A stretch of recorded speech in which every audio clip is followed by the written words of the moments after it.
Praise the lord. ప్రభు అయిన యేసుక్రీస్తు నామంలో మీ అందరికీ మరొకసారి శుభాభివందనాలు. మరి ఐఎన్ఆర్ఎం మినిస్ట్రీస్ తరఫున మన యొక్క వాక్య ధ్యానంలోనికి మీకు ఆహ్వానం కలుగుతున్నాను.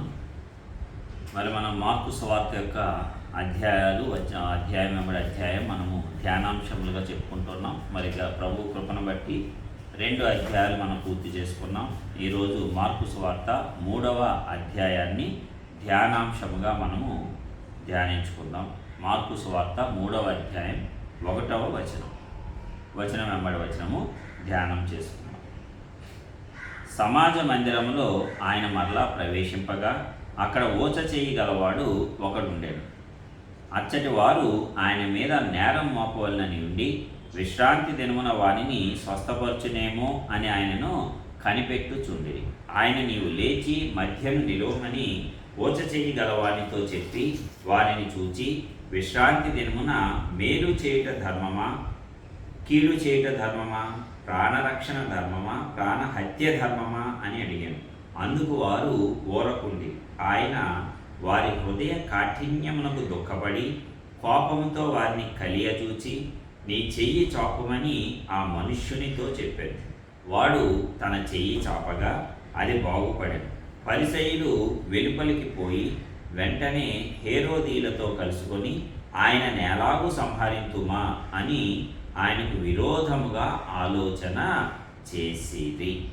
మరి గడిచిన 2 అధ్యాయాల్లో యేసయ్య యొక్క పరిచర్య, మరి యోహాను, మరి అలాగే యేసయ్య ఎలాగా రోగును స్వస్థపరుస్తూ దయ్యాలను వెళ్ళగొడుతూ ఎట్లాగైతే అందరికీ ప్రకటిస్తూ, అలాగే మరి పట్టణం నుంచి దూరంగా వెళ్ళిపోయిన అక్కడికి కూడా అనేకమైన జనాంగములు రావటము, ఇంకా అనేక అద్భుతాలు చేయటము, ఇవన్నీ మనము చూస్తున్నాం అన్నమాట. పక్షవాయువు గలవాడు, మరి వీళ్ళు అలాగే కొంతమంది శిష్యులను పెంచుట, ఇవన్నీ గత 2 అధ్యాయాల్లో మనము ధ్యానాంశములుగా చెప్పుకున్నాం. మరి ఇక్కడ 3వ అధ్యాయంలో కూడా ఆయన సమాజ మందిరంలో మరలా ప్రవేశించాడంట. అంటే అప్పుడు ఏమైంది, సమాజ మందిరంలో బోధిస్తూ ఉన్నాడు, అద్భుతాలు చేస్తూ ఉన్నాడు. మళ్ళీ వాళ్ళేమో అక్కడ అభ్యంతరాలు చెప్తూ ఉన్నారు. కాబట్టి ఆయన తనను తాను ప్రసిద్ధి చేసుకోవద్దు అని చెప్పి ఎక్కడికి వెళ్ళిపోయాడు, అరణ్య ప్రదేశంకి వెళ్ళాడు. అయినా సరే అక్కడ కూడా జనులు ఆయనను వెంబడించడం అనేది మనం చూడవచ్చు.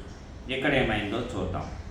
మరి సమాజ మందిరంలో మళ్ళీ ప్రవేశించినప్పుడు అక్కడ మామూలుగానే ఊచ చెయ్యి గలవాడు ఒకడు ఉన్నాడు. అతనికి ఒక చెయ్యి అంతా లేదన్నమాట. ఓకే, ఊచ చెయ్యి అంటే ఒక చెయ్యి బాగుంటుంది, ఇంకో చెయ్యి బాగోదు. మరి అట్లాంటి ఊచ చెయ్యి గలవాడు ఉంటే అక్కడ వాడు ఆయన మీద నేరము ఇది చూడండి, మరి ఎంత కఠినమైన హృదయము అనేదాన్ని మనం ఇక్కడ చూడవచ్చు. ఒక వ్యక్తి స్వస్థపడితే ఆనందించాలా, లేక ఆ కార్యము విశ్రాంతి దినమని చేసేసాడు కాబట్టి దానిని బట్టి యేసయ్య మీద నేరము మోపాలా, ఇది ఇక్కడ మనం చూడాల్సింది. ఆయన మీద నేరము మోపాలనే వారు పొంచి ఉన్నారంట. ఇది ఎంత ఘోరమైనటువంటి విషయము. ఇప్పుడు మనము ఒక పని చేయలేకపోతున్నాం, వేరొక వ్యక్తి వచ్చి ఆ పని చేసి అది ప్రజలందరికీ ఉపయోగకరంగా ఉన్నప్పుడు మనము దానిని సపోర్ట్ చేయాల్సిందే, అభినందించాల్సిందే. మనము చేయలేని దానికి ఇతరులు చేస్తున్నారు అనేటువంటి అసూయ వచ్చినప్పుడే ఇలాంటి సమస్యలన్నీ తలెత్తుతాయి. ఇక్కడ వీరికి ఏంటంట, సమాజ మందిరంలో ఆయన ప్రవేశిస్తే ఇక ఆయన మీద ఏమి నేరం మోపుదామని వీళ్ళు కాచుకొని కూర్చున్నారు. ఏమేమి నేరాలు మోపొచ్చు. ఇప్పుడు ఈయన స్వస్థతలు అందరికీ చేస్తున్నాడు. అంతకుముందేమో పక్షవాయువు గలవాడిని లేపాడు. ఓకే, అంతకుముందేమో కుష్ఠరోగుని స్వస్థపరిచాడు. మరి ఇలాగ దెయ్యాలను వెళ్ళగొట్టాడు. ఇవన్నీ కూడా చూస్తూ ఉంటే ఏమైందంటే వారికి అసూయ కలిగింది. మనం ఇన్ని సంవత్సరాలు చేయలేకపోయాం, ఇతను వచ్చి ఈ బోధ క్రొత్తగా చెప్తున్నాడు, అధికారంతో చెప్తున్నాడు. అన్ని రోగాలు ఈయనకు లోబడిపోతున్నాయి, దయ్యాలు ఈయనకు లోబడిపోతున్నాయి. అసలు ఏమిటి అనేది వారికి అర్థం కాని అయోమయ స్థితిలోనికి వెళ్ళిపోయారన్నమాట. వెళ్ళిపోయి చక్కగా ఆయన సమాజ మందిరంలో ప్రవేశించి సువార్త ప్రకటిద్దాము అనుకున్నాడు. వీరేమో ఆయన మీద ఏమి నేరం మోపుదామా అని చూస్తూ ఉన్నారు. విశ్రాంతి దినమున వానిని స్వస్థపరచునేమో అని ఆయనను కనిపెట్టుచుండిరి. అంటే అది నేరములాగా, అంటే ఒక మంచి పని చేయండి. స్వస్థపరచడం మంచి పనా కాదా? వైద్యుడి దగ్గరికి వెళ్తే వైద్యుడు బాగుపరచడం డబ్బులు తీసుకొని మంచి పనా కాదా? అక్కడ వెళ్తారు మంచిగా, అక్కడ ప్రాణం పోయినా పర్వాలేదు, అక్కడ తగ్గకపోయినా పర్లేదు, సంవత్సరాల తరబడి వెళ్ళినా డబ్బులు చెల్లించుకుంటూనే ఆ ట్యాబ్లెట్లు మింగటానికి, ఆ ట్యాబ్లెట్లు కొనటానికి, ఆ ఇంజక్షన్లు తీసుకోవడానికి, దానికి మాత్రం వెనక ముందు ఆలోచించరు. ఏ నేరములు మోపరు. కొన్ని హాస్పిటల్స్ ఉంటాయి ఇంకా ఘోరం. వాళ్ళు డిమాండ్ చేస్తారు, ఆ వైద్యుడు వచ్చిన 2-3 గంటల్లోనే రావాలి, ఈ లోపల ముందే బుకింగ్ చేసుకోవాలి, అపాయింట్మెంట్, ఎంత డబ్బులు అంటే అంత, కన్సెషన్ ఉండదు, ఏముండదు, ఆయన ఏమి చెప్తే అది చేయాల్సిందే. అలాగ డబ్బులు వృధా చేసుకోవడానికి ఇష్టపడతారు మనుషులు. కానీ ఇక్కడ ఈయన వచ్చి ఉచితంగా స్వస్థపరుస్తున్నాడు. అయితే వీరి యొక్క అభియోగం ఏంటంటే ఉచితంగా స్వస్థపరిచేటప్పుడు విశ్రాంతి దినమున స్వస్థపరుస్తున్నాడంట. విశ్రాంతి దినమున స్వస్థపరుస్తుంటే అది నేరములాగా మోపాలి ఆయన మీద అని వీరు చూస్తున్నారు, కాచుకొని కూర్చున్నారంట. అయితే ఆయన లేచి వాడిని తెలుసు, ఆయనకి స్వస్థపరచాల్సిందే, ఆయన పని ఆయన చేసుకుంటూ వెళ్ళిపోవాల్సిందే. ఎవరో ఏదో అన్నారని, ఎవరో ఏదో మనల్ని నిందిస్తున్నారని, అవమానపరుస్తున్నారని దేవుని పనిని మనము ఆపకూడదు. ఇది ముఖ్యమైన విషయం. దీని ద్వారా యేసయ్య ద్వారా మనం తెలుసుకునేది. సమాజ మందిరమే ఎక్కడ ఎదురవుతుంది నీకు? సంఘంలోనే ఎదురవుతాయి ఇలాంటివన్నీ. మొదట సంఘంలోనే అపవాది ఎవరో ఒకల మనస్సును తులుస్తూనే ఉంటాడు. వాడు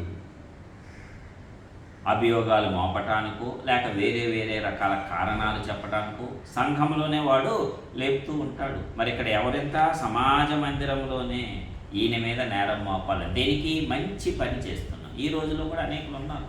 ఒక వ్యక్తి మంచి పని చేస్తూ నిజంగా దేవుని సేవ చేస్తూ ఉంటే వారు వారవలేరు, అతని మీద ఏదో ఒక నేరములు మోపుతారు. ఇక్కడ యేసయ్య మీద నేరాలు మోపడానికి యేసయ్యకే తప్పలేదు, నువ్వు నేను ఎంత కదా. కాబట్టి అలాంటి వారిని అసలు పట్టించుకునే వద్దు, యేసయ్య పట్టించుకోనే లేదు. కాబట్టి మనది ఏ మార్గం? యేసయ్య మార్గమే. కాబట్టి అలాంటి వారిని మనం పట్టించుకొని మన సువార్త, మన పరిచర్య, మన పద్ధతి మార్చుకోవటం ఎందుకు? వారు వచ్చి మన పద్ధతిలో చక్కగా యేసయ్యను హృదయపూర్వకంగా, మనపూర్వకంగా ఇష్టపడి ఆత్మానుసారంగా నడుచుకుంటున్నారా, వాక్యానుసారంగా నడుచుకుంటారా? Okay, good. వారు కూడా చక్కగా నీ బాటలో వస్తారు. లేకపోతే అది వారి మీద వారే నేరం మోపుకున్న వారు అవుతారు. కాబట్టి దాని గురించి చింతించొద్దు, ప్రార్థన చేద్దాం. ఇక్కడ యేసయ్య కూడా అంతే, చూశాడు, చూసి వీళ్ళ ఆలోచన ఎరిగేశాడు. ఎందుకంటే ఆయనకి ఏముంది? ఆత్మల వివేచన ఉంది. ఏమనుకుంటున్నాడు ఎట్టి వ్యక్తి తెలుసు యేసయ్యకి. ఆత్మ వివేచన ఉంది, ఆయనకి వరం ఉంది అది. కాబట్టి ఆ వరంతో ఏం చేశాడు? వీళ్ళు ఎలాగ అనుకుంటున్నారా అని చెప్పి వాడిని లేచి నీవు మధ్యన నిలవమని వచ్చ చేయగలవు అంతా చెప్పాడు. చెప్పి మొదట స్వస్థపరచట్లే, వీళ్ళ ప్రశ్న అడుగుతున్నాడు. ఎందుకు? వీళ్ళ యొక్క హృదయంలో, అంతరంగంలో ఆ ప్రశ్న జనించింది. దాన్ని యేసయ్య అడిగేస్తున్నాడు. ఏమంట? విశ్రాంతి దినమున మేలు చేయుట ధర్మమా, కీడు చేయుట ధర్మమా? ప్రాణరక్షణ ధర్మమా, ప్రాణహత్య ధర్మమా అని అడిగితే వారంట మాటలాడట్లేదంట. సమాధానం చెప్పకుండా ఏమన్నారంట? ఓరకుండేది. విశ్రాంతి దినం దేంటి? మంచిదా చెడ్డదా? మంచిది. మరి మంచి దినములో మంచి పని చేయటమా మంచిదా చెడ్డదా? మంచిదే. స్వస్థపరచుట మంచి పనా చెడ్డ పనా? మేలా కీడా? స్వస్థపరచుట ఒక వ్యక్తి సంపూర్ణంగా వాడి యొక్క రోగం నుంచి విడుదల పొందుట అనేది మేలా కీడా? వ్యక్తికి మేలే, సమాజానికి మేలా కీడా? మేలే. మరి దాన్ని ఏదో హత్య చేసినట్లుగానో లేకపోతే ఇంకా ఏదో పాతకము చేసినట్లుగానో దానిని చూస్తూ విశ్రాంతి దినమును వచ్చి ఉల్లంఘించేస్తున్నామని చెప్పి లేనిపోని అపోహలు ఎందుకు మనుషులు కల్పిస్తున్నారు? ఆల్రెడీ యేసయ్య చెప్పాడు, మనుషుల కొరకు విశ్రాంతి దినము, విశ్రాంతి దినము కొరకు. విశ్రాంతి దినం మనుషుల కొరకే, మనుషులు విశ్రాంతి దినం కొరకు కాదు. గత అధ్యాయంలో చెప్పాడు యేసయ్య. అయినా సరే వీళ్ళు మళ్ళీ ఇక్కడ ఈ బ్యాచ్ సేమ్ అదే థాట్స్తో, అదే ఆలోచనతో వచ్చారు. ఏంటంట? విశ్రాంతి దినం ఇలాగే చెప్పాడు మోషే ధర్మశాస్త్రంలో, ఏ పని చేయకూడదు, వంట వండకూడదు, కూర్చోవాలి. అంటే ఇది ఒక వ్యక్తిని రక్షించుట అనేది మంచిదా చెడ్డదా? వీళ్ళేంటి? వీళ్ళ ప్రాణం మీదకి వస్తే ఇంకా అది విశ్రాంతి దినం అది ఇది చూడరు, పరిగెట్టేస్తారు. అప్పుడు ఏంటంట ఈ బ్యాచ్, మరి ఆదివారం వీడికి హార్ట్ అటాక్ వచ్చింది, వెళ్ళకుండా ఉంటాడా? అబ్బాయి ఈవేళ విశ్రాంతి దినం, ఎక్కడికి వెళ్ళకూడదు, నేను ఇంట్లోనే కూర్చోవాలి, లేక మందిరంలోనే వెళ్ళి నేను కూర్చోవాలి అనుకొని ఉంటాడు. ఇన్ కేసు తీవ్రమైనటువంటి పరిస్థితి వచ్చి ఉంటే అంత నిశ్చయతతో నిర్భయంగా ఉండగలడు. నిశ్చయంగా నిర్భయంగా విశ్వాసంతో బతుకుతాడు. ఇది ఖచ్చితం చెప్తున్నా. మందిరంలోకి వచ్చి ఏ హార్ట్ అటాక్ ఉన్నా దేవుడు చూసుకుంటాడని నిజముగా నమ్మి విశ్వసించి మనస్సులో సందేహింపకుండా వచ్చి కూర్చుంటే స్వస్థపడతాడు. ఇంకెప్పుడు హార్ట్ అటాక్ రాదు. ఫినిష్. బట్ అంత విశ్వాసం ఉంటుందా? ఉండదు. పైకి మాటలు మాత్రం చెప్పుకొని జీవపు డబ్బము, జనాలు మళ్ళీ ఏమనుకుంటారని వాళ్ళ కోసం వీళ్ళ కోసం ఫీల్ అయ్యి మరి ఈ రీతిగా చెప్తూ ఉన్నప్పుడు మనస్సులోంచి అది అంతరంగంలోంచి అది వచ్చేటువంటిది కానే కాదు. కాబట్టి ఇలాంటి అప్పుడు సందేహం వస్తుంది. ఆ సందేహంలోంచి అనుమానం వస్తుంది. అనుమానం వచ్చిన చోట విశ్వాసం అనేది ఉండదు. ఎందుకంటే విశ్వసించువాడు కలవరపడడు అని చెప్తుంది వాక్యలేఖనం. వీడి మధ్యలో కలవరపడుతూ ఉంటాడు. నేను చెప్పేశాను, నిజంగా ఇప్పుడు నేను బతుకుతానా, ఆలస్యం అయితే నా గుండె కొట్టుకుంటుందా, ఆగిపోతుందా అనేటువంటి పరిస్థితిలో ఉంటాడు. మరి ఒక వ్యక్తికి అలాగ వచ్చింది, నీ ఇంట్లో ఉన్నావు, నువ్వు స్వస్థపరచలేవు, నీకు అంత శక్తి సామర్థ్యం లేదు, హాస్పిటల్కి తీసుకెళ్ళడం మంచిదా కాదా? విశ్రాంతి మంచిదే. ఒక వ్యక్తి ప్రాణము రక్షింపబడి వాడు బతికుంటేనే కదా రక్షణలో నడుస్తాడు. వాడు చచ్చిపోతే, వాడి ఆత్మ నశించిపోతే ఏమి ప్రయోజనం? కాబట్టి ముందు వెళ్ళి అబ్బాయి యేసయ్య మృతులు తమ మృతులను పాతిపెట్టుకొనేమో నీవు వచ్చి నన్ను వెంబడించు. అది ఎక్కడ ఉన్నాడు? ఆ వ్యక్తి యేసయ్య దగ్గర ట్రైనింగ్లో ఉన్నాడు కాబట్టి అక్కడ ఆ మాట చెప్పాడు. బైబిల్ లేఖనాలు ఉపయోగించి మళ్ళీ ఇది చేసుకోవద్దు అంటాం అనేది మూర్ఖత్వమే. ఆ విశ్వాసం ఉంటే ఓకే, అది మూర్ఖత్వం అవ్వదప్పుడు. విశ్వాసం లేకుండా చేస్తే అది మూర్ఖత్వం. అంత విశ్వాస స్థాయికి ఆ వ్యక్తి ఎదగాలి. ఇప్పుడు పాస్టర్కి విశ్వాసం ఉండొచ్చు, ఆ దైవజనుడికి విశ్వాసం ఉండొచ్చు, ఆ సంఘ సభ్యుడికి ఆ విశ్వాసి అంత విశ్వాసం లేకపోతే నువ్వు ఎంత చెప్పి మొత్తుకున్నా వేస్ట్. తర్వాత ఆ దైవజనుడి మీద నేరాలు మోపుతారు. ఆయనే చెప్పాడు, చంపేశాడు, ఆయన మాటిని ఎక్కడ ఉంచేసాను. కాబట్టి దైవజనులు కొంచెం జ్ఞానంతోనే వెళ్ళటం మంచిది. విశ్వాసంలో ఇంకా ఎదగని వాళ్ళు అనేకులు ఉన్నారు. అలాంటి వారి ముందు చాలా జ్ఞానంతో సువార్త పరిచర్య చేయాలి. యేసయ్య అయితే అన్నిటి మీద అధికారం ఉంది కాబట్టి ఈయన వారి హృదయ అంతరంగాలు ఎరిగాడు కాబట్టి వాళ్ళు ఏం ఆలోచించుకుంటున్నారో అది చెప్పేస్తున్నాడు. నిజానికి ఒక మంచి పని చేయటం అనేది విశ్రాంతి దినమైనా చేయవచ్చు. అంటే ఆ వ్యక్తి తరముల బంధకాల నుంచి విడిపోతున్నాడు అక్కడ. అది మనం గమనించాల్సింది. తన యొక్క శాప పాపాలన్నింటినీ విరగొట్టుకుంటున్నాడు. తరముల యొక్క బంధకాల నుంచి విడుదల పొందుచున్నాడు. కాబట్టే ఇక్కడ ఏమవుతుంది? ఆయన స్వస్థపరుస్తున్నాడు, మేలు చేస్తున్నాడు. విశ్రాంతి దినమున మేలు చేయట ధర్మమా, కీడు చేయట ధర్మమా? ప్రాణ రక్షణ ధర్మమా, ప్రాణ హత్య ధర్మమా? చంపేయటం మంచిదా, బతికించడం మంచిదా? ఇప్పుడు అక్కడికి వెళ్ళి ప్రార్థన చేసేకపోతే స్వస్థపడకపోతే చచ్చిపోతాడు మనిషి. హాస్పిటల్కి వెళ్ళకపోతే బతకడు, చచ్చిపోతాడు. మరి అప్పుడు విశ్రాంతి దినం ఉంది, మేము చర్చికి వెళ్ళి వచ్చిన తర్వాత ఆ వ్యక్తిని తీసుకెళ్తాము, అవసరం లేదు. విశ్వాసం ఉంటే తీసుకొని రా, నో ప్రాబ్లం. ఆ విశ్వాసం లేనప్పుడు ప్రార్థన కొంచెం అన్నా చేసుకొని హాస్పిటల్కి తీసుకువెళ్ళి తప్పు లేదు. చెప్తున్నా మళ్ళీ నేను ఎలా చెప్పేసానని అందరూ చర్చిలు మానేసి హాస్పిటల్కి వెళ్ళడం చిన్న ప్రతి దానికి కాదు. వాక్యం చాలా లోతుగా జ్ఞానంగా ఉంటుంది. నీకు ఆ విశ్వాసం ఉందా? వచ్చేసే దేవుడు స్వస్థపరుస్తాడు. ఆయనకి అసాధ్యమైనది ఏది? ప్రాణం ఆయన చేతిలో, జీవం అయింది. నువ్వు ప్రార్థన చేస్తే అయ్యో నా బిడ్డ నా మీద విశ్వాసం ఉంచాడు కాబట్టి ఇది గొప్ప సాక్ష్యంగా మార్చడానికి ఇక ఎన్నటికీ ఆ గుండె జబ్బు లేకుండా లేక ఆ వ్యాధి లేకుండా నేను తీసేస్తున్నాను నా బిడ్డకి అని చెప్తాడు. ఫినిష్. ఆయనకు అసాధ్యమైనది అదే. నువ్వు నమ్మాలి, కలవరపడకుండా, మళ్ళా సందేహించకుండా. ఎస్, పేతురుని అంటాడు, మధ్యలోకి వచ్చి 2 అడుగులు వేసాక నీటి మీద నడుస్తానని మునిగిపోతాడు. అల్ప విశ్వాసి ఎందుకు సందేహపడితివి? పూర్ణమైన విశ్వాసము వితౌట్ నీకు వ్యతిరేక ఆలోచన లేకుండా, సందేహం లేకుండా, వితౌట్ నెగిటివ్ థాట్, నీకు కంప్లీట్గా విశ్వాసము ఉంటే తప్పకుండా అది జరిగి తీరుతుంది. ఆ ఫెయిత్ ఉండాలి నీలో. లేనప్పుడు మళ్ళీ ఏమవుతావు? మధ్యలోకి వచ్చి పేతురులాగా మునిగిపోవచ్చు. చాలా మళ్ళీ ఇబ్బంది పడాల్సి వస్తుంది. కాబట్టి ఇలాంటి ఇబ్బందులు పడొద్దు. సంపూర్ణమైన విశ్వాసంలోనికి అందరము కూడా ఎదుగుదాము. కాబట్టి విశ్రాంతి దినమున మేలు చేయుటే ధర్మము, కీడు చేయొద్దు. ప్రాణ రక్షణే ధర్మము, ప్రాణ హత్య కాదు. అది అడుగుతుంటే సమాధానం చెప్పట్లేదు అని చూడండి, ఎంత మరి కఠినమైన బ్యాచ్. అది తెలివి అనుకుంటున్నారు వాళ్ళు. సమాధానం చెప్పకుండా ఉండుట అనేది వారి యొక్క తెలివి అనుకుంటున్నారు, కానీ కానే కాదు. అదేమవుతుంది? హృదయ కాఠిన్యము. ఆ హృదయ కాఠిన్యానికి ఏం చేశాడంటే యేసయ్య దుఃఖపడ్డాడంట. దుఃఖపడి కోపముతో వారిని కలియజూసి. మరి యేసయ్యకి ఏడుపు వచ్చింది, కోపం వచ్చింది. వచ్చే లేదా మనిషిగా ఉన్నప్పుడు వస్తాయి. దైవజనుడు కోపించకూడదు.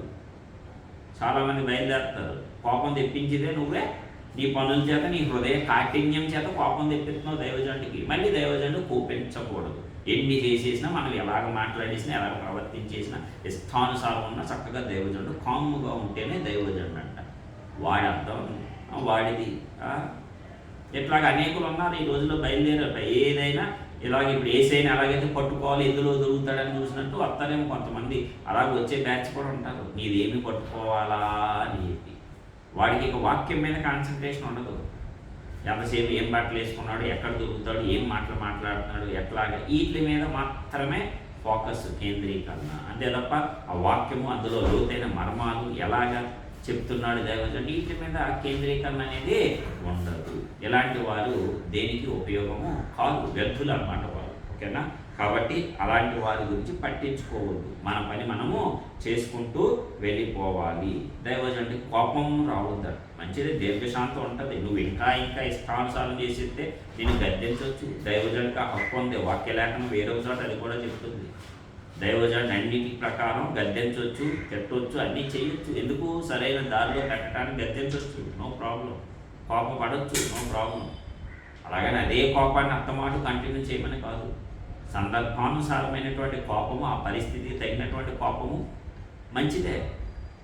సరిదిద్దటానికి చేసే కోపం అది మంచిదే. అదే మనసులో అపకారాన్ని తలచదు. అది అక్కడికక్కడ సరిదిద్దటానికి మాత్రమే చూస్తుంది. అప్పుడు నువ్వు గద్దెంపుకు లోబడి, దేవునికి లోబడి తిప్పుకుంటే అది ప్రాబ్లం ఉండదు. నీకు ఈగో వచ్చి నన్నే అంటాడా దైవజనుడు, నువ్వు రివర్స్ అయిపోయి నువ్వు ఇష్టానుసారం చేసుకుంటే అది ఎవరికి నష్టం?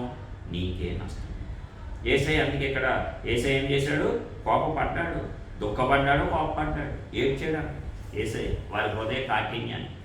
అలాగే కోపం కూడా పడ్డాడు. రెండూ జరిగినాయి, చూసారా? రైట్. హృదయ కాఠిన్యం నువ్వు దుఃఖపడి కోపంతో వారిని కలియజూసి నీ చెయ్యి చాపమని ఆ మనుష్యునితో చెప్పాను. వాడు తన చెయ్యి చాపగా ఏమైపోయిందంట? అది బాగుపడిందంట. అప్పుడు వెంటనే అక్కడ ఉన్న బ్యాచ్ ఏం సమాధానం చెప్పాలో తెలియదు. ఎందుకంటే అన్ని సంవత్సరాల నుంచి వాడు వస్తున్నాడు, వాడిని వీరు స్వస్థపరచలేకపోయారు. ఈ వ్యక్తి స్వస్థపరిచాడు. అప్పుడు జనాలందరూ ఎవరి వెంట వెళ్తారు? యేసయ్య వెంటే వెళ్తారు. ఎందుకంటే స్వస్థత ప్రతి ఒక్కడికి కావాల్సిందే. అప్పుడు ఏ అధికారానికి ఏ మనిషి భయపడ్డు స్వస్థత వస్తే, ఉచితంగా వస్తే. ఎందుకంటే ప్రాణం చాలా అమూల్యమైందండి. ప్రతి ఒక్కడికి కావాల్సింది అదే. ఆ ప్రాణం మీద ఆశ ఉంటుంది, ఇంకా జీవించాలని ఆశ ఉంటుంది, ఆ రోగం పోవాలని ఆశ ఉంటుంది, ఆ వ్యాధి పోవాలని ఆశ ఉంటుంది, ఆ జబ్బు ఉండకూడదని ఆశ ఉంటుంది.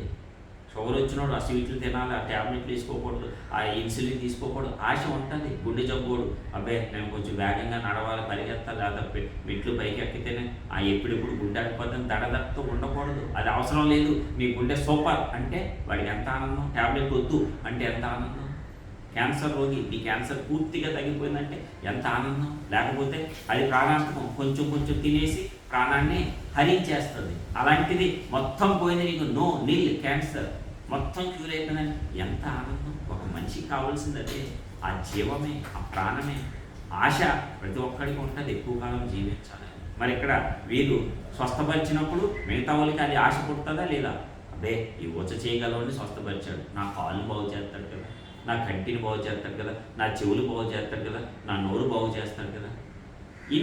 ఇన్ని అనుకున్న ఆలోచన వస్తారు. అప్పుడు జనాల సపోర్ట్ ఎవరికి ఉంటుంది? ఆ వ్యక్తిగా ఉంటుంది, స్వస్థపరిచిన వాడికి. ఇక్కడ యేసయ్య స్వస్థపరిచాడు కాబట్టి యేసయ్యకు సపోర్ట్ ఉంటుంది. కాబట్టి ఆయన ఏమీ చేయలేరు. సమాజ మందిరంలో ప్రజలు తిరగబడతారు ఏమన్నంటే. అందుకని ఏం చేశారు? వీళ్ళు వెలుపలికి పోయి హేరోదీయులతో కలుసుకొని ఆయనని ఎలా సంహరింతుమా అంటే ఏంటి? చంపేద్దాం. మర్డర్ ప్లాన్ వేసేస్తున్నారు యేసయ్యకి. దేనికి? మంచి పని చేసినాడు. ఒక ఓచ చేయగలిగిన వాడిని స్వస్థపరిచినందుకు. ఎందుకు? ఓన్లీ కేవలం విశ్రాంతి దినం ఆదివారం రోజు మన వాడుక భాషలో ఆదివారం రోజు స్వస్థత చేసినందుకు ఎలాగూ చంపేయాలని ప్లాన్లు వేస్తున్నారండి. మరి ఇంతకంటే కఠినులు ఎక్కడైనా ఉంటారా? స్వస్థపరచడం చెడ్డ కార్యమా? అదేమన్నా దొంగతనమా, నరహత్య, వ్యభిచారమా? మరి మంచి పని చేస్తే ఎందుకు చంపేస్తారు యేసయ్యని? చూడండి, హృదయము అంత కఠినమైపోయింది వాళ్ళకి. అదే యేసయ్య కూడా అన్నాడు, వారి హృదయ కాఠిన్యము తెలుసుకున్నాడు ఆయన. అయినా సరే స్వస్థపరచట ఆయన ధర్మము, ఆయన పని, తండ్రి అప్పగించిన పని. కాబట్టి ఆ తండ్రి అప్పగించిన పనిని ఆపడైనా మనము ఆపకూడదు. అదే నేర్పించేటాడు. అందుకే ఈ లోకంలో ఆయన నరావతారిగా వచ్చింది. అందుకే సమస్తము మనకు నేర్పించి వెళ్ళాలి అనేటువంటిది ఆయన చెప్పారు. ఏ పరిస్థితులతో ఎలాగ ప్రవర్తించాలి, ఎలాగ డీల్ చేయాలి, ఎలాగ ముందుకు వెళ్ళిపోవాలి, ఎలాగ తండ్రి చిత్తాన్ని నెరవేర్చాలి, ఎలాగ వేటిని పట్టించుకోకూడదు, ఎలాగ వేటిని పట్టించుకోవాలి, ఇవన్నీ కూడా స్పష్టంగా మనకు తెలియజెప్పి వెళ్ళాడు యేసయ్య. నెక్స్ట్ చూద్దాం. మార్కు సువార్తలో ఉన్న 3వ అధ్యాయం 7వ వచనం చదువు. యేసు తన శిష్యులతో కూడా సముద్రం వద్దకు వెళ్ళగా గలిలయ నుండి వచ్చిన గొప్ప జన సమూహం ఆయనను వెంబడించారు. మరియు ఆయన ఇన్ని గొప్ప కార్యములు చేయుచున్నాడని విని జనులు యోదయ నుండి, యెరూషలేము నుండి, ఇదూమయ నుండి, యొర్దాను అవతల నుండి, తూరు, సీదోను అనేవి పట్టణ ప్రాంతముల నుండి ఆయన యొద్దకు గుంపులు గుంపులుగా వచ్చిరి. చూడండి, ఎక్కడైతే ఆయన స్వస్థతలు చేస్తూ అందరికీ విడుదలిస్తూ ఉచితంగా సువార్తను ప్రకటిస్తూ వెళ్ళిపోతూ ఉన్నాడో గొప్ప జన సమూహం ఆయన వెంబడించింది. అంటే ఆయన యొక్క పేరు ప్రతిష్ఠ వెళ్ళిపోయింది. చెప్పాం కదా ఇందాక అనుకున్నట్టు, ఒక్కొక్క డాక్టరు చక్కగా చూస్తారు. ఆయన కోసం ఎక్కడెక్కడి నుంచో వచ్చేస్తారు. కొంతమంది రాష్ట్రాలు దాటి వస్తారు. అక్కడ ఆయన దగ్గరికి వెళ్తే ఖచ్చితంగా ఈ వ్యాధి నయమవుతుంది ఆయన దగ్గరికి వెళ్తే. ఒక నమ్మకం అన్నమాట. అలాగే యేసయ్య మీద నమ్మకం వచ్చేసింది. ఆయన ప్రతి వ్యాధిని స్వస్థపరిచేస్తాడనేటువంటి నిశ్చయత ప్రజలందరికీ కూడా వచ్చేసింది అన్నమాట. ఆయన స్వస్థపరిచేస్తాడు. ఆయన దగ్గరికి వెళ్తే ఇంకా మళ్ళీ వెనక్కి తిరిగి చూసుకోవాల్సిన అవసరం లేదు, మరలా హాస్పిటల్కి వెళ్ళాల్సిన అవసరం లేదు. అది ప్రతి ఒక్కడికే స్పష్టం అయిపోయింది. గుర్తుపెట్టుకోండి, ఓకేనా? రైట్. అప్పుడు ఎక్కడి నుంచి వస్తారంట? గొప్ప కార్యం చేస్తున్నాడని యోదయ నుండి, యెరూషలేము నుండి, ఇదూమయ అంటే ఎదోమీల దేశం అన్నమాట. ఓకేనా? ఆ 3 ప్రాంతాల నుంచి యొర్దాను అవతల, తూరు, సీదోను అనేది పట్టణ ప్రాంతాలు. అన్ని చుట్టుపక్కల ఉన్న అన్ని రకాల ప్రముఖమైన పట్టణాలలో ఈయన పేరు మారుమోగిపోయింది. ఎలాంటి వ్యాధినైనా ఆయన స్వస్థపరుస్తున్నాడు. ఆయన ఎందుకు ఒక్కసారి తీసుకెళ్తే చాలు, స్వస్థత నిశ్చయము అనేటువంటి స్థాయికి జన్మంతా వెళ్ళిపోయారు, ఫిక్స్ అయిపోయారు. కాబట్టి ఏమైపోయిందంట? అనేక ప్రాంతాల నుంచి గుంపులు గుంపులుగా వచ్చేసారంట. అలా వస్తే ఈయన ఏం చేశాడో చూద్దాం. 9వ వచనం. జనులు గుంపు కూడగా చూచి వారు తనకు ఇరుకు కలిగింపకుండానట్లు చిన్న ధోని ఒకటి తనకు సిద్ధపరిచి ఉంచవలనని ఆయన తన శిష్యులతో చెప్పాను. జనులందరూ గుంపు కూడా వచ్చేస్తున్నారు కాబట్టి ఏమవుతుందంట? ఇరుకు అనేది ఏర్పడదు. కామన్ అది ఇరుకైపోతుంది ప్లేసు. ఎక్కువ మంది కొంత ప్లేస్లో నీకు ఒక రూమ్ ఉంది, ఒక 5-6 పడతారు, అందులోకి 50 మంది వస్తే పడతారా? పట్టరు, ఇరుకైపోతుంది. కాబట్టి అలాంటి ఇరుకుగా అయిపోతుంది. కాబట్టి ఏమని చెప్పాడంటే ఆయన చిన్న ధోని ఒకటి తనకు సిద్ధపరచమని శిష్యులతో చెప్పాడంట. చెప్తే అప్పుడు ఏమైంది? అనేకులను స్వస్థపరిచారు కనుక రోగపీడితులైన వారందరూ ఆయనను ముట్టుకొనవలనని ఆయన మీద పడుచుండేవి. ఒక్కసారి ముట్టుకుంటే చాలు, ఆయన స్వస్థపడిపోతాడు. ఒక్కసారి టచ్ చేస్తే చాలు, నా రోగం వెళ్ళిపోతుంది, నా దయ్యం వదిలిపోతుంది, నాకు స్వస్థత వచ్చేస్తుంది, నా జబ్బులన్నీ పోతాయి, నూతన ఆరోగ్యం వచ్చేస్తుంది. ఇట్లాగా అందరూ కూడా అనుకొని ఆయన మీద పడుచున్నారు, రోగపీడితులైన వారందరూ. అలాగే అపవిత్రాత్మలు పట్టిన వారు ఆయన చూడగానే ఏమైపోతున్నాయి? వచ్చేసి సాగిన పడిపోతున్నాయంట. నీవు దేవుని కుమారుడు అని చెప్పుచు కేకలు వేస్తున్నాయంట దురాత్మలు. వెంటనే తనను ప్రసిద్ధి చేయవద్దని ఆయన వారికి ఖండితంగా ఆజ్ఞాపించారు. చూడండి, దెయ్యాలు కూడా ఆజ్ఞకు లోబడుతున్నాయి. అంటే అన్నిటికీ దేవుడెవరో ఆయనే, అపవాదికి దేవుడెవరో ఆయనే. మరి అపవాది కాకముందు దేవుని సృష్టే కదా అతను కూడా. లూసిఫర్, తేజో నక్షత్రం, గొప్ప దేవుని యొక్క సైన్యంలో భాగం, దేవుని ప్రొటెక్షన్, చాలా అధికారం ఇచ్చాడు దేవుడు. అయితే దాన్ని ఏమనుకున్నాడు, ఇంకా దేవుని కంటే అత్యధికమైపోదాం అనుకున్నాడు. కాబట్టి ఏమైపోయాడు, పాతాళానికి పడిపోయాడు. అయినా సరే ఎవరు కంట్రోల్లో ఉంటాడు? ఎస్, ఆబ్వియస్గా దేవుని కంట్రోల్లోనే. ఎందుకే యోబు గ్రంథంలో చూస్తే అడుగుతాడు, చెప్తాడు దేవుడు, ఎక్కడి నుంచి వచ్చావంటే భూమి మీద అటు ఇటు తిరుగుతూ వచ్చాను అంటే, ఓకే ఏంటంటే నా సేవకుడైన యోబు సంగతి చూసావునా, నువ్వు కంచేసావు కదా, కంచె దాటడానికి ప్రయత్నించాడు వీడు అనేక మార్లు యోబు ఇంటికి.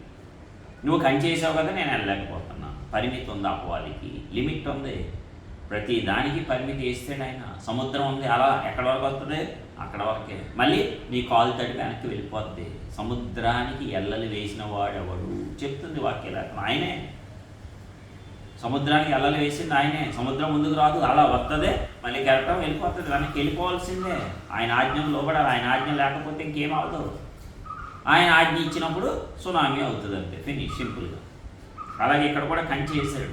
కంచె వేస్తే నువ్వు కంచె వేసావు కదా అని అడుగుతాడు యోబు దగ్గర అపవాది. సరే అయితే కంచె చేస్తాను పో, అయితే ప్రాణం మాత్రం ముట్టొద్దు. ఎస్, దేవుడు కంట్రోల్లోనే అపవాది ఉన్నాడు. దేవుడి కంట్రోల్లో లేకుండా వాడు ఏమీ చేయలేవు. ఇది అర్థమైన వాళ్ళు నిజంగా దాన్ని దేనికి భయపడరు. ఇంకా సమస్తము నా దేవుని అధీనంలో ఉన్న, ఈవెన్ నన్ను భయపెట్టే సమస్య కూడా నా దేవుని అధీనంలో ఉంది. నన్ను భయపెట్టే అపవాది నా దేవుని అధీనంలో ఉన్నాడు. ఆయన యోబుకు పర్మిషన్ ఇచ్చినట్లు అపవాదికి నాకు కూడా పర్మిషన్ ఇవ్వకపోతే ఈ సమస్య రాదు, ఈ శోధన రాదు. ఎప్పుడైతే నీవు గ్రహించావో నిజంగా నీవు దేవుని బిడ్డవే తెలుసుకుంటావు, అప్పుడు ఆయన చేతి నీడలోనే ఇదంతా జరుగుతుంది. అపవాది కూడా చేతి నీడలో ఉంది. ఏమైనా ఎక్స్ట్రా చెప్తే జస్ట్ ఇలాగా నొక్కుతాడంట అపవాది. ఎస్, కంట్రోల్లోనే ఉంది. కాబట్టి భయపడవద్దు, తెలుసుకోండి, ఈ సత్యాన్ని తెలుసుకున్నాం. ఓకే, సిద్ధపరచంతోనే ఆయన తన చేసి ఆయన మొత్తం అందరినీ కూడా చేసేసాడు. మరి అపవాది కూడా వచ్చేస్తే వద్దు నన్ను ప్రసిద్ధి చేయవద్దు అని చెప్పి యేసయ్య అక్కడ అపవాదిని కూడా గద్దించడం మనం చూస్తున్నాము. Okay, right. 13వ వచనం, మార్కు సువార్త 3వ అధ్యాయం 13. ఆయన కొండ ఎక్కి తనకిష్టమైన వారిని పిలువగా వారు ఆయన వద్దకు వచ్చి, వారు తనతో కూడా ఉండునట్లు దయ్యములను వెళ్ళగొట్టు అధికారం గలవారే సువార్త ప్రకటించుటకును వారిని పంపవలనని ఆయన 12 మందిని నియమించారు. వారెవరనగా ఆయన పేతురను పేరు పెట్టిన సీమోను, జబదయి కుమారుడగు యాకోబు, అతని సహోదరుడు యోహాను. యాకోబు అతని సహోదరుడు యోహాను, వీరిద్దరికి ఆయన బోయనేర్గెస్ అని పేరు పెట్టాను. బోయనేర్గెస్ అనగా ఉరిమేడు వారని అర్థము. ఇంకా ఆంద్రేయ, ఫిలిప్పు, బర్తులోమయి, మత్తయి, తోమ, ఆల్ఫై కుమారుడు యాకోబు, తద్దయి, కనానీయుడైన సీమోను, ఆయనను అప్పగించిన ఇస్కరియోతు యూదా. చూడండి, ఈ బ్యాచ్లో ఈతను కూడా ఉన్నాడు, ఇస్కరియోతు యూదా, దేవుడిని అప్పగించిన వాడు. ఏం బ్యాచ్ అంటే ఇది? వారు తనతో కూడా ఉండునట్లు దయ్యములను వెళ్ళగొట్టి అధికారం గలవారే సువార్త ప్రకటించుటకు వారిని పంపాలి. 12 మందిని ఏర్పాటు చేసుకున్నాడు. 12 మందిలో ఇస్కరియోతు యూదా కూడా ఒకడు. ఆ 12 మందికి ఎవరి మీద అధికారం ఇచ్చాడు యేసయ్య? దయ్యాల మీద అధికారం ఇచ్చి పంపించాడు. దయ్యాల మీద అధికారం ఇచ్చి వెళ్ళగొట్టి సువార్త ప్రకటించాలని చెప్పి 12 మందిని నియమించాడు. వారి పేర్లు ఇక్కడ ఇవ్వబడింది. ఆ 12 మంది, అందులో ఇస్కరియోతు యూదా కూడా ఉన్నాడు. నెక్స్ట్, ఆయన ఇంటిలోనికి వచ్చినప్పుడు జనులు మరలా గుంపు కూడి వచ్చింది కనుక భోజనం చేయటకైనను వారికి వీలు లేకపోయాను. ఆయన ఇంటి వారు సంగతి విని ఆయన మతి చలించి ఉన్నదని చెప్పి ఆయనను పట్టుకొనబోయేది. ఇక్కడ యేసయ్య పాపం భోజనం చేయటానికి కూడా సమయం లేదంట. ఓకేనా, వచ్చేస్తున్నారు. ఎందుకంటే స్వస్థత, మళ్ళీ వెళ్ళిపోతే మళ్ళీ దొరకడేమో, మళ్ళీ మనకి ఎప్పుడు వస్తాడో, ఎప్పుడు స్వస్థత, ఈ లోపల మనం బతుకుంటామో అన్నాము, ఈ వ్యాధితో చచ్చిపోతామేమో అని అనేకులకు భయం. కాబట్టి స్వస్థత పొందడానికి, దయ్యాల నుంచి విమోచన పొందుకోవటానికి వారు వచ్చేస్తున్నారంట. వచ్చేసి అక్కడ క్యూలో కట్టేస్తున్నారు. పాపం ఈయనేమో కాదనలేకపోతున్నాడు. ఎందుకంటే మంచివాడు మన యేసయ్య, తన యొద్దకు వచ్చి వారిని మాత్రము త్రోసివేయను అని చెప్పి సెలవిచ్చాడు. కాబట్టి భోజనం కూడా చేయకుండా పాపం అందరినీ స్వస్థపరుస్తున్నాడు. అయితే ఆయన ఏమంటాడు, ఎస్ ఇందుకోసమే నేను వచ్చాను, ఇది నా తండ్రి పని, ఇది నెరవేర్చడానికే నేను వచ్చాను, అంతే తప్ప ఇదే నాకు ఆహారము, ఇదే నాకు పానము, నేను భుజించడానికి వేరొక ఆహారం అన్నది అంటాడు. ఎక్కడ? యాకోబు బావి దగ్గర సమరయ స్త్రీతో మాట్లాడటానికి ముందు. శిష్యులేమో అబ్బో ఈయనకి ఎవరో ప్రత్యేకంగా బాక్స్లో పెట్టించారు, మనకి ఇవ్వకుండా తినేస్తాడు అనమాట అనుకోని సర్లే అని చెప్పి మనం తెచ్చుకున్న పదండి అని వెళ్ళిపోయారు. వాళ్ళకి తెలియదు ఎక్కడి నుంచి వచ్చిన ఆహారం, అది పరలోకం నుంచి వచ్చిన ఆహారము, దేవుని యొక్క సువార్త పని చేయట ఆయన యొక్క ఆహారము అది. కాబట్టి ఇక్కడ భోజనం చేయటానికి కూడా వీలు లేదంట. అయినా సరే ఏమైపోయింది, జనాలందరూ వచ్చేస్తున్నారు. ఎవరు వచ్చారంట? ఆయన ఇంటి వారు కూడా విన్నారు. ఎవరో? సహోదరులు, తల్లి మరియా, అట్లాగే ఇతర సహోదరులు వచ్చి ఏమనుకుంటున్నారు, ఆ సంగతి విని ఆయన మతి చలించి ఉన్నదని చెప్పి ఆయనను పట్టుకొనబోయేది. మతి చలించిందంటే తెలుసా, మన భాషలో మెంటల్ వచ్చేసింది ఆయనకి. పెచ్చోడైపోయాడు యేసయ్య, పెచ్చోడైపోయాడు కాబట్టి ఏంటేంటో చేసేస్తున్నాడు, ఇంటికి కూడా రావట్లేదు, భోజనం కూడా చేయటం మర్చిపోయాడు, ఏదో స్వస్థతలు అంతా తిరుగుతూ ఉన్నాడు, పెచ్చోడైపోయాడు, పిచ్చి వచ్చేసి దీనికి అనుకుంటున్నారు ఎవరో సొంత ఇంటి వారు. చూడండి ఎంత ఘోరం అంటే, ఒక పని చేస్తున్నాడు, మరి అమ్మకి తెలియాలా వద్దా? 12 ఏళ్ళప్పుడు ఇలాగే తప్పిపోయి యేసయ్య సమాజ మందిరంలో కూర్చొని అందరి మధ్యలో ఉండి ప్రశ్నలు అడుగుతూ ఉంటే తల్లి ఏం చెప్పింది, ఎందుకు నన్ను విడిచి వెళ్ళిపోయావు అన్నప్పుడు, నేను నా తండ్రి కార్యముల నిమిత్తం ఉండలేదా అన్నప్పుడు అక్కడ జరుగుతుంది. అప్పుడు వారు ఆ హృదయంలో అది వస్తుంది ఆలోచన, అయితే మళ్ళీ మర్చిపోయారు అనమాట. పెంచుతున్నారు కాబట్టి ఆ ప్రేమ ఎక్కువైపోయింది. అయ్యో కొడుకు టయానికి భోజనం చేయట్లేదు, ఈ జనాలు వదలలేదు, జనం అంటే వెళ్తున్నాడు, పెచ్చోడైపోయాడు అనుకుంటున్నారు. సహోదరులు కూడా అంతే, ఏ సన్న ఎప్పుడు చూసినా సరే ఇలాగే వెళ్ళిపోతూ ఉంటాడు, భోజనం చేయడు, ఏమీ చేయడు, ఏదో ఒక లోకంలో ఉంటాడు, అయోమయంగా మనతో పాటు ఉండడు అని చెప్పి వారు కూడా ఆయనకు మతి చలించింది అనుకుంటున్నారంట. మతి చలించిందని ఊరుకోవట్లే, పట్టేసుకుందాం అనుకుంటున్నారంట. అంటే పట్టుకొని ఇంట్లో తీసుకొచ్చి కట్టేద్దాం, సరిగ్గా భోజనం తింటలేదు, ఎలాగైపోయాడో చూడని చెప్పి పాపాలు ప్లాన్ వేసుకుంటున్నారు. ఏంటంటే ఈ లోక సంబంధమైన ప్రేమలు ఇలాగే ఉంటాయి. ఈ లోక సంబంధమైన ప్రేమలు ఈ రీతిగానే ఉంటాయి. మనం ఎప్పుడు తిండి ఇదే గోల, తల్లికి బిడ్డ ఎంత పెద్దోడైపోయినా ఆడికి 3 పిల్లలున్నా అయ్యో నా కొడుకు తిన్నాడో లేదో, నా కోళ్ళు సరిగ్గా పెట్టిందో లేదు, ఇదే ఆలోచన ఉంటుంది పాపం. కామన్, తప్పు కాదు అది. అయితే ఒక పని నిమిత్తం ఉన్నప్పుడు మనందరికంటే ముఖ్యమైన వాడు తండ్రి దేవుడు. ఆయన పని మీద ఉన్నప్పుడు ఆకలి దప్పులకి మనం ఓర్చుకోవాల్సిందే.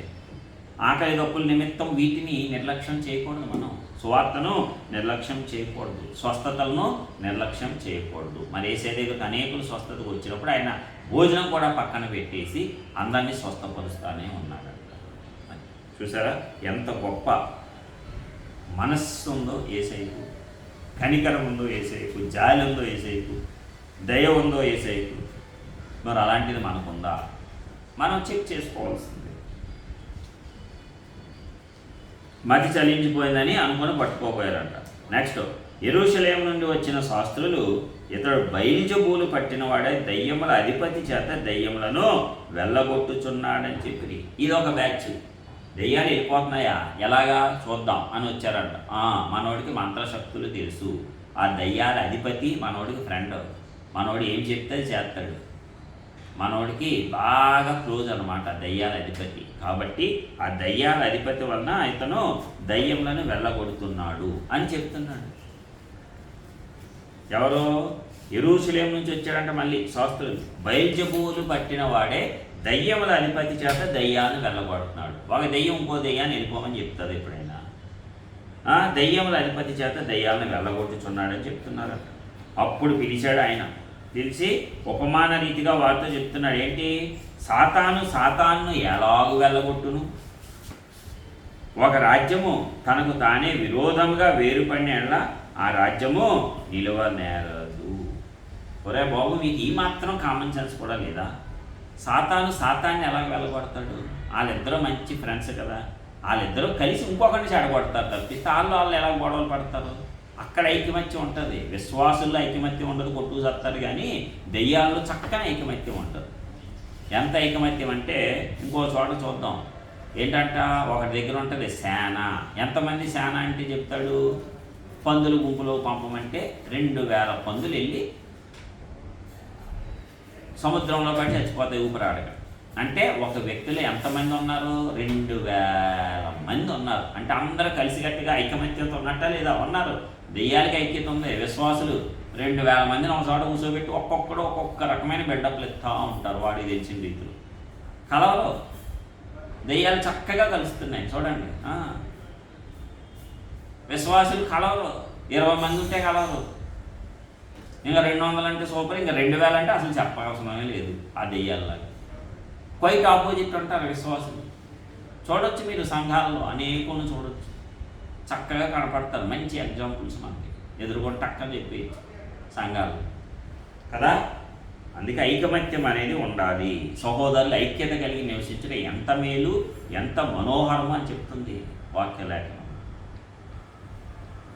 దెయ్యాల అధిపతి వల్ల వెళ్ళగొడుతున్నాడని చెప్తున్నాడు మరి శాస్త్రి. మరి ఏమన్నా తెలివి, జ్ఞానం, బుద్ధి ఉందా? మళ్ళీ పైగా శాస్త్రీయుడు.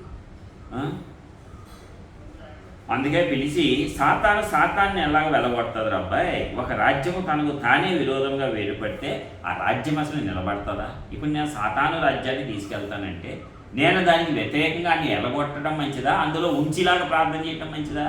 ఆ మాత్రం కూడా బుద్ధి జ్ఞానం వివేచన లేకపోతే ఏం చేయను అంటున్నాడు యేసయ్య.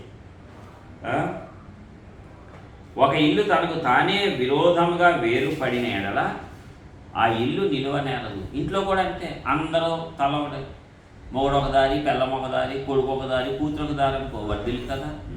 అందరూ ఒక దారి వచ్చి చక్కగా కూర్చొని మాట్లాడుకుని ఇలా చేద్దాం అని సమిష్టి నిర్ణయాలు తీసుకుని వెళ్ళినటువంటి గృహము వర్ధిల్లుతుంది.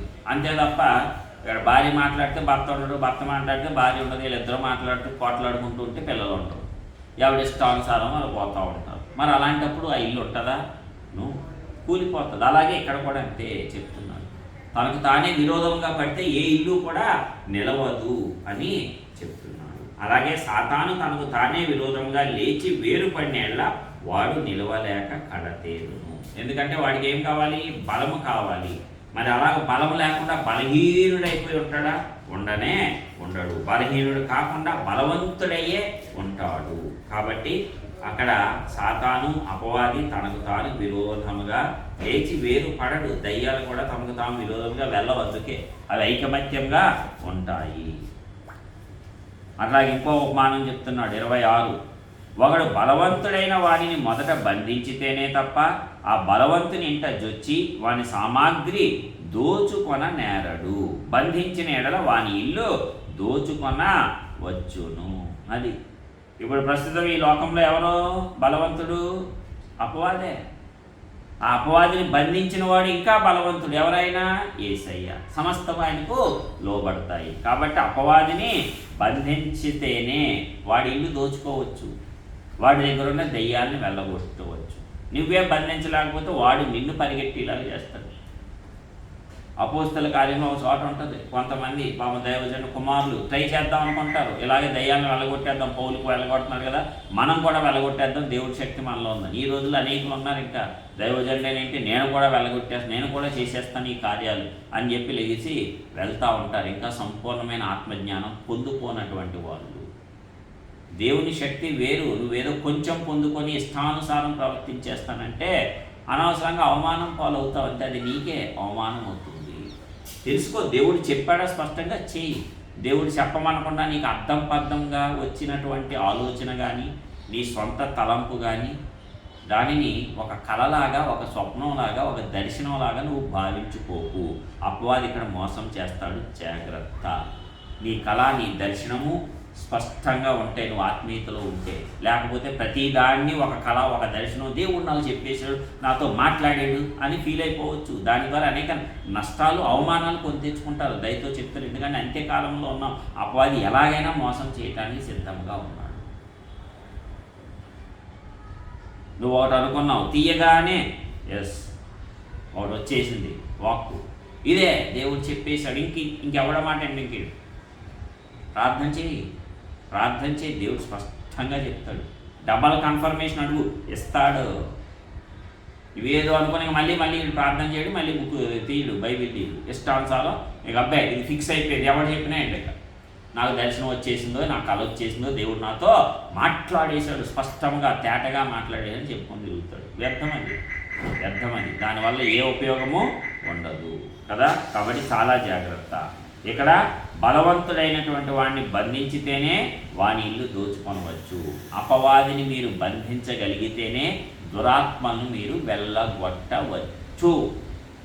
అందుకే భూమి మీద నీవేం బంధిస్తావో పరలోకంలో బంధింపబడతాయి. భూమి మీద వేటిని విప్పుతావో పరలోకంలో విప్పబడతాయి. మరి దయ్యాలను బంధిస్తారా, విప్పుతారా?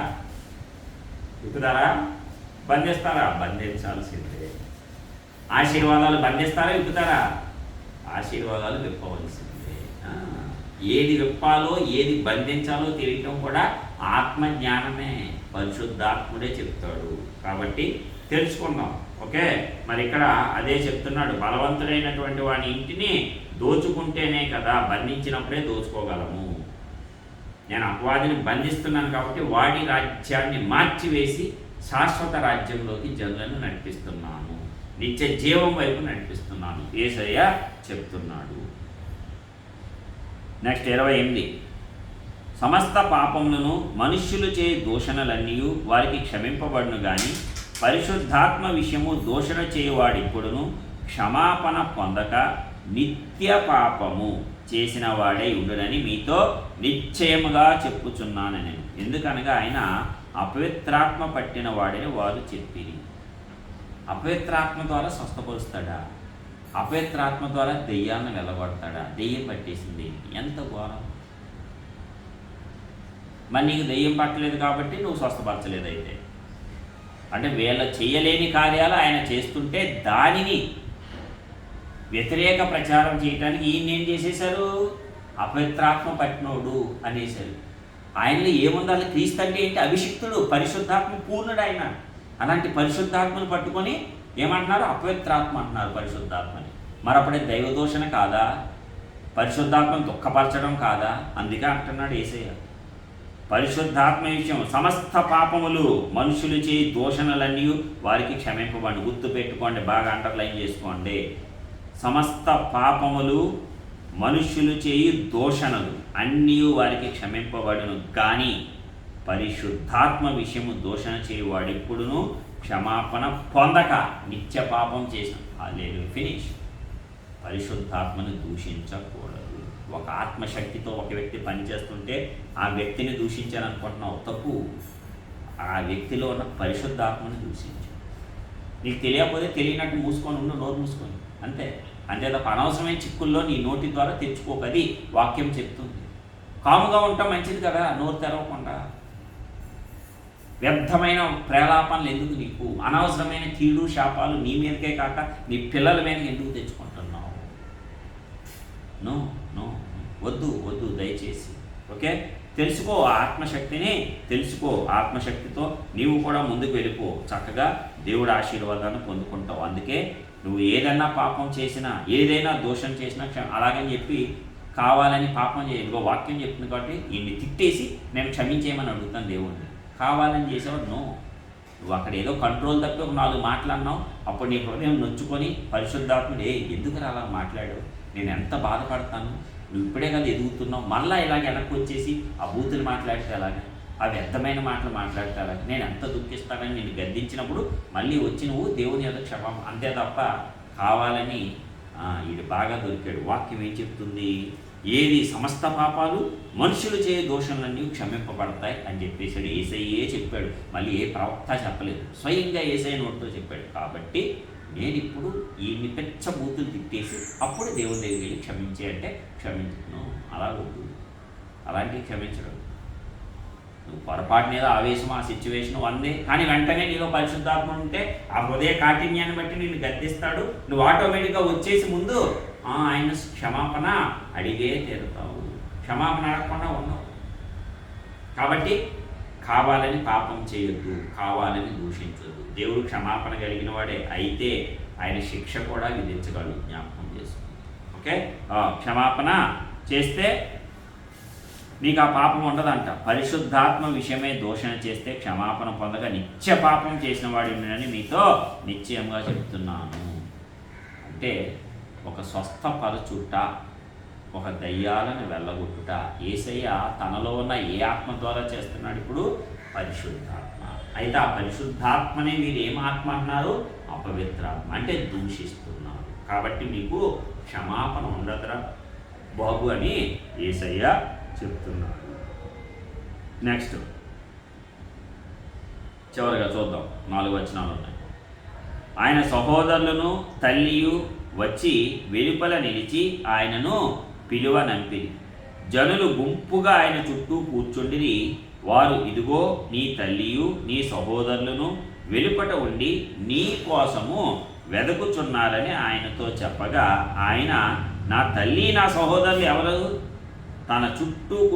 ఎవరని తన చుట్టూ కూర్చున్న వారిని కలయచూచి, ఇదిగో నా తల్లి, ఇదిగో నా సహోదరులు, దేవుని చిత్తం చొప్పున జరిగించేవాడే నా సహోదరుడు సహోదరియు తల్లియు అని చెప్పే.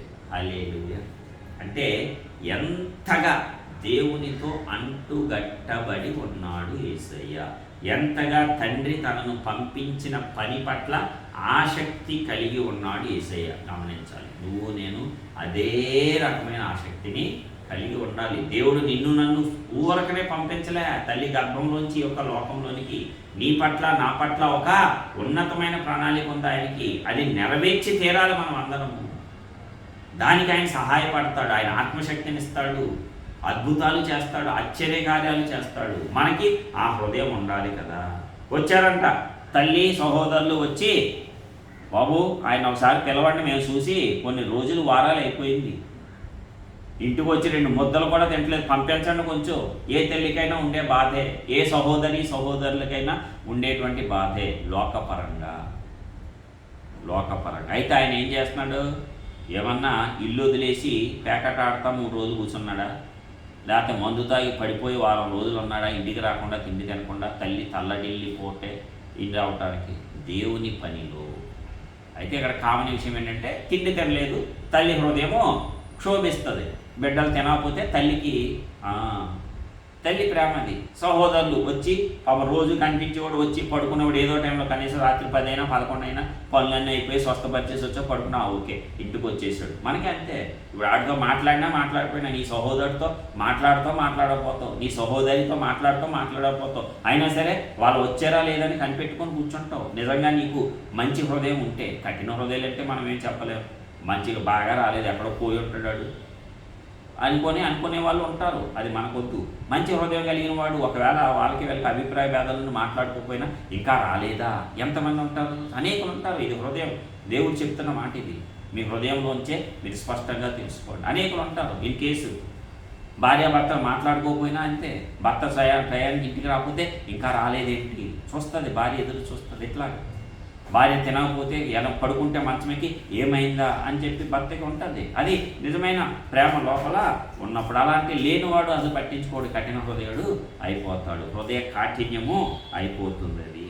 అయితే పాపం ఇక్కడ సహోదరులు చూస్తారు, ఏదో టైంకి వస్తాడు పాపం, ఆయన ఆ కాళ్ళు చేతులు కట్టుకొని మిగిలిన తినేసి పడుకుంటాడు. అది చూస్తున్నారు. అయితే ఇప్పుడైతే ఇంటికే రావట్లేదంట. తల్లి అంతే, వస్తాడు పెడతాడు పాపం ఎంతో కొంత, పాపం తిన్నాడు అంటే సమాధానం తల్లికి. ఇక్కడేమో రావట్లేదు, తింటున్నాడో చేస్తున్నాడో ఉన్నాడో లేదు, నిద్రపోతున్నాడో తెలియదు. కాబట్టి కలత వచ్చి జనసమూహం అందరూ ఉంటే ఒకసారి పిలవండి అబ్బా నా కుమారుడిని, నేను చూసుకోవాలి, మాట్లాడాలి. చూసి కూడా చాలా రోజులు అయిపోయింది నా కొడుకుని. తల్లి మరి అమ్మ ఉంటుంది ప్రేమ, తల్లి ప్రేమ ఉంటుంది. సహోదరులు, అమ్మో మేము కూడా చూసి చాలా రోజులైంది మా సహోదరుడు మా అన్నయ్యని, ఒకసారి మేము చూసి వెళ్తాము, అసలు ఇంటికే రావట్లేదు, కనబట్టలేదు. ఈ మధ్య అప్పుడప్పుడైనా వచ్చేవాడు, ప్రతిరోజు వచ్చేవాడు లేట్ అయినా, ఇప్పుడైతే రావట్లేదు అనేక దినముల నుంచి చెప్పి అన్నప్పుడు వాళ్ళు అప్పుడు చెప్తున్నారు అన్నమాట లోపల ఉన్న వాళ్ళు, అదిగో నీ సహోదరులు వచ్చారు, బయట ఉన్న నీ తల్లి ఉంది, నీ కోసం వెలుగుతున్నారు.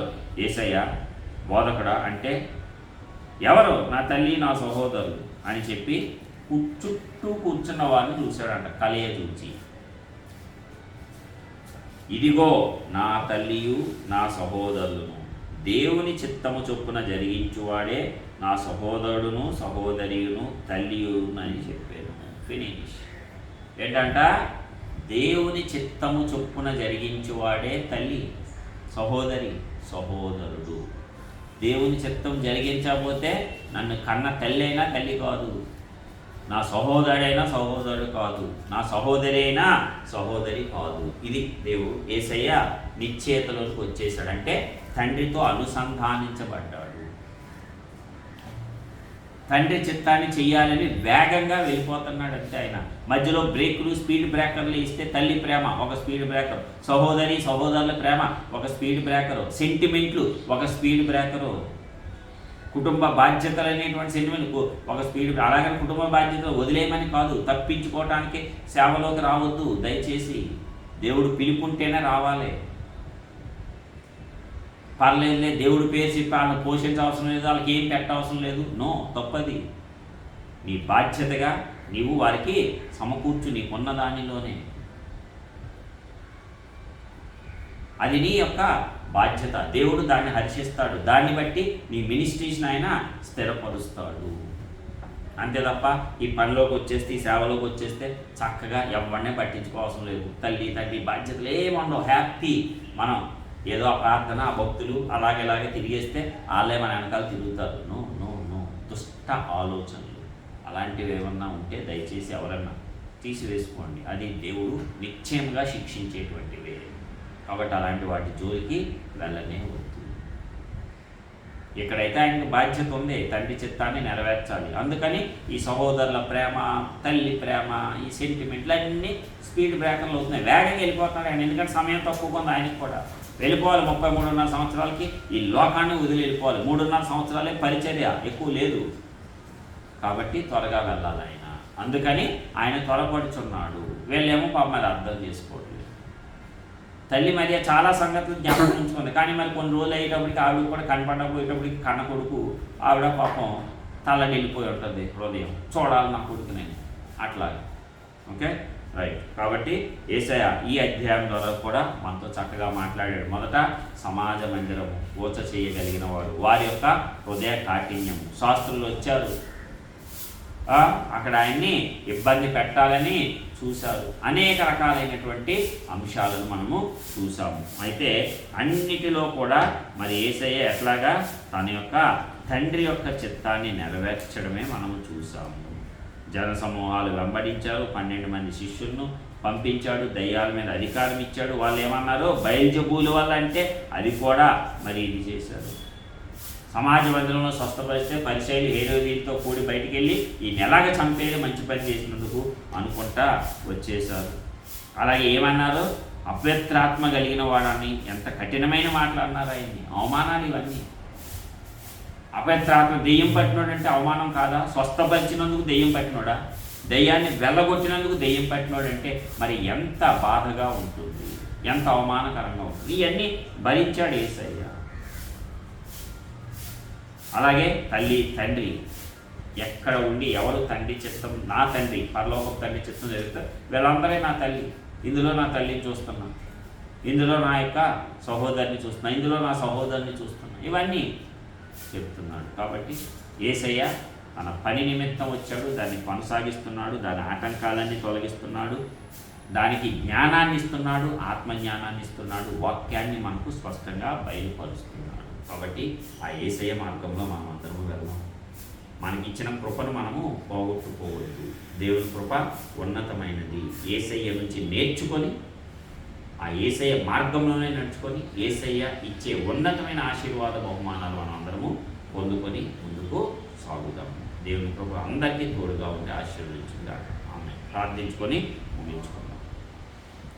సర్వోన్నతమైన గొప్ప దేవ, ప్రియ పరలోకపు తండ్రి, మీ ఘనమైన శ్రేష్టమైన నామానికి వందనాలు చెల్లిస్తున్నాం. ఇప్పటివరకు కాచి కాపాడిన విధానం బట్టి వందనాలు. ఇదిగో అద్భుత ఆశ్చర్య కార్యాలు చేసే దేవుడు, మరి యొక్క దినమున నీ యొక్క తండ్రి మరి ఆరాధనలో అదేవిధంగా వాక్య ధ్యానంలో పాలు పంచుకోవడానికి మీరు ఇచ్చిన గొప్ప అవకాశం బట్టి వందనాలు. మరి మార్కు సువార్త 3వ అధ్యాయంలో మీరు చేసిన అద్భుతాలు, వచ్చ చేయగలిగిన వారిని స్వస్థపరచుట, దయ్యాలను వెళ్ళగొట్టుట, నీ శిష్యులకు అధికారం ఇచ్చుట, నీ పని నిమిత్తము తల్లిదండ్రులు విడిచి సహోదరులను విడిచి మరి తిన్నావో తినలేదు అనేది కూడా లేకుండా ఈ పని చేయుట అంటే ఆ పని మీద ఎంత కేంద్రీకరణ ఉందో మాకు తెలియజెప్తున్నాం. కాబట్టి మేము ఎలాగ నడుచుకోవాలో మీ యొక్క ప్రవర్తన ద్వారా మాకు తెలియపరిచినందుకు వందనాలు యేసయ్య. కాబట్టి మేము కూడా నీ యొక్క ప్రవర్తన బట్టి సమస్తము కూడా నాయన నీ చిత్త ప్రకారం చేసి నీవిచ్చే ఆశీర్వాదాలు పొందుకోగలిగేటట్లు నాయన ఈ వాక్యంలో పాలు పంచుకున్న ప్రతి ఒక్క బిడ్డను దీవించి ఆశీర్వదించండి. మరి సరైన జ్ఞానం ఇచ్చి సరిగానే ప్రభా నిన్ను తెలుసుకునేటట్లు, నీ చిత్తాన్ని తెలుసుకునేటట్లు, నీవేమి చెప్పావో అది తెలుసుకునేటట్లు, నీ కోసం జీవించేటట్లు ప్రతి ఒక్క బిడ్డను దీవించి ఆశీర్వదించు. ఇదిగో ఎవరెవరైతే అనారోగ్యంతో ఉన్నారో వారందరికీ స్వస్థత స్వస్థత స్వస్థత, విడుదల విడుదల విడుదల యేసు నామములో ప్రవచిస్తున్నాం. నీకే స్తోత్రాలు. అరికాలు మొదలుకొని నడినెత్తి వరకు సంపూర్ణమైన ఆరోగ్యాన్ని ప్రతి ఒక్క బిడ్డకు అనుగ్రహించి వారు ప్రార్థించుకొనిచుండగా వారి హృదయంలో ఉన్నటువంటి ప్రతి విధమైన వేదన, బాధ, కుంగుబాటు, రోగములు, వ్యాధులు, జబ్బులు అన్నిటినీ ఇప్పుడే తీసివేయవలసిందిగా వేడుకొస్తున్నాం. పరలోకంలో వాటిని బంధించమని, ఈ భూలోకంలో వాటిని బంధిస్తున్నాం.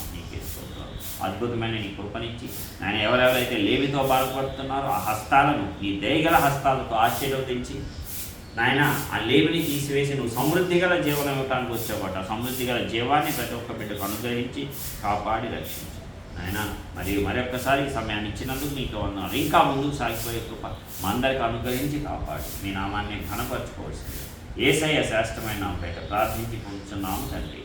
ఆమేన్ ఆమేన్ ఆమేన్. తండ్రి, కుమార, పరిశుద్ధాత్మ ఏకదేవుని అన్యోన్య సంభవం ఇప్పుడు ఎల్లప్పుడూ నిరంతరము మన హృదయ ఆలోచన తలపులకు నిత్య కావలిగా ఉండి మనము నిత్య రాజ్యంలో ప్రవేశించు పర్యంతము మనల్ని కాపాడి రక్షించును గాక. ఆమేన్ ఆమేన్. God bless you. Praise the Lord. దేవుడు మనందరినీ దీవించి ఆశీర్వదించును గాక. Thank you.